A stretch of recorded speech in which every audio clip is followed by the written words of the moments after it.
Hi, my name is Amber G, and I'm very excited to share with you my 4 personal virtues that guide me as an educator, shape my teaching style, and then connect those to the concept of Imago Dei and character formation. So if you don't mind, I'm going to jump right into it with the virtue of service. So I value service because it guides me to support not only my classroom, but my community as well. And when I create that culture of service, my students will not only feel responsible for themselves, but they will also understand that it is important to serve others as well. Okay. Which then leads into our moral virtue of integrity. So integrity is a really big one for me to model because I need to ensure that my students know what to expect from me and that they know that I'm a safe place.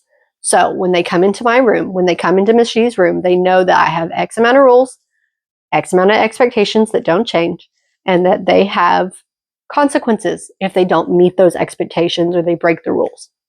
And this really does help build that foundation of trust on a solid foundation and not on a shaky foundation. So when I model that fairness and honesty with my students, and yes, I do apologize to them because that is part of integrity. You have to hold yourself accountable too. I'm building that resilience, and it helps me create a safe environment for everyone that walks through my door. And then they can understand that mistakes are not the end of the world. It's not the end of the line. It's simply a stepping stone to your destination, to your goal, and that they're learning opportunities. So that also leads into the model of perseverance.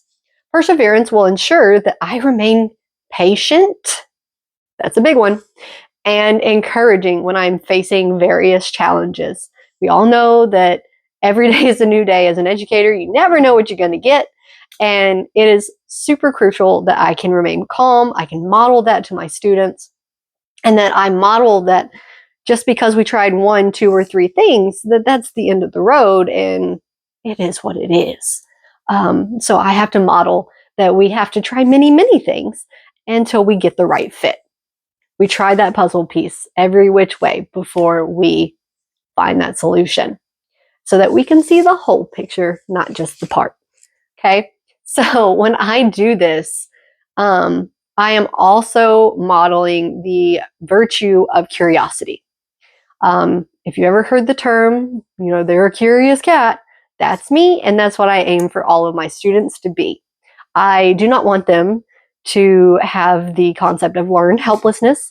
I want them to be strong and resilient and responsible individuals. So I model that learning through curiosity and share that opportunity with my students all the time. We're always trying out new problem-solving strategies.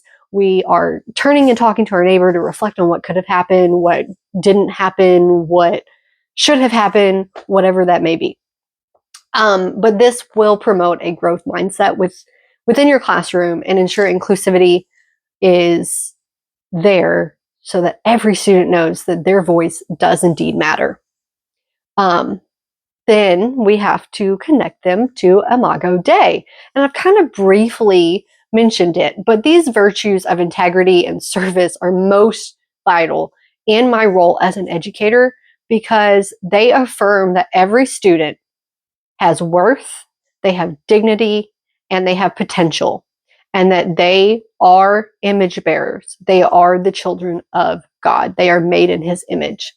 And I have to teach them that respect through modeling and nurturing their individual gifts.